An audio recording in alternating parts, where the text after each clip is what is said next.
குடியரசு தின விழாவை ஒட்டி ஆளுநர் அளிக்கும் தேநீர் விருந்தில் அரசு சார்பில் யாரும் பங்கேற்கப் போவதில்லை எனவும் அந்த விழாவை புறக்கணிப்பதாகவும் தமிழ்நாடு அரசு சார்பில் அறிவிப்பு வெளியிடப்பட்டுள்ளது. கூடுதல் விவரங்களை தலைமை செய்தியாளர் சிவா வழங்க கேட்கலாம். வணக்கம் சிவா, இந்த அறிவிப்பு குறித்த கூடுதல் விவரங்கள்.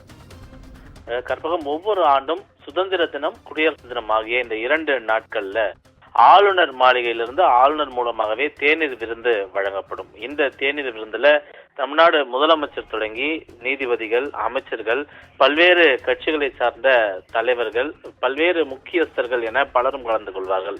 இந்த ஆளுநருடைய தேநீர் விருந்துக்கு ஒவ்வொரு ஆண்டும் ஆளுநர் மாளிகையிலிருந்து முக்கிய நபர்களுக்கு அழைப்பு விடுக்கப்பட்டிருக்கக்கூடிய நிலையில இந்த தேநீர் விருந்தை கிட்டத்தட்ட 3 ஆண்டுகளாகவே ஆளும் கட்சி சார்பாக இதனை புறக்கணிக்கக்கூடிய ஒரு நிகழ்வே அரங்கேறி வருகிறது. அந்த அடிப்படையில தமிழகத்தை தற்போது ஆளக்கூடிய திமுக இந்த தேநீர் விருந்தை புறக்கணிக்கப் போவதாக அறிவிப்பு வெளியிட்டிருக்கிறது.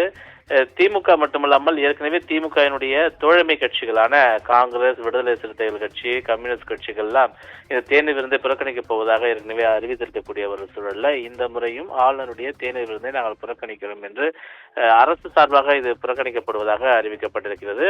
கடந்த முறை அரசு சார்பாக அமைச்சர்கள் இந்த தேநீர் விருந்துல பங்கேற்றிருந்தார்கள். இந்த முறையும் முதலமைச்சரை தவிர்த்து அமைச்சர்கள் இதுல பங்கேற்பார்கள் என்று எதிர்பார்க்கப்பட்ட நிலையில அரசு சார்பாக இதனை புறக்கணிக்கப் போவதாக தற்போது தகவல் வெளியாகி இருக்கிறது.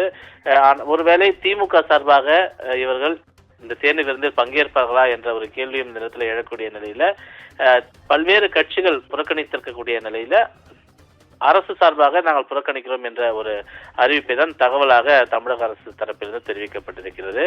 ஏன் தமிழக அரசு ஆளுநருடைய தேநீர் விருந்தை புறக்கணிக்கிறது, அதற்கு என்ன காரணம் அப்படின்னு பார்க்கும்போது ஏற்கனவே தமிழக சட்டப்பேரவையில நிறைவேற்றப்பட்டிருக்கக்கூடிய பல்வேறு மசோதாக்களுக்கு ஆளுநர் ஒப்புதல் வழங்காமலே இருக்கிறார். அதிலும் குறிப்பாக பல்கலைக்கழகங்களுடைய துணைவேந்தர்கள் நியமனம் என்பது ஆளுநரால் நியமிக்கப்படக்கூடிய சர்ச் கமிட்டி, அந்த தேடுதல் குழு மூலமாக தான் அந்த துணைவேந்தர்கள் நியமனம் என்பது செய்யப்பட வேண்டும் என்பன போன்ற பல்வேறு வலியுறுத்தல்கள் ஆளுநர் மூலமாக முன்வைக்கப்பட்டது.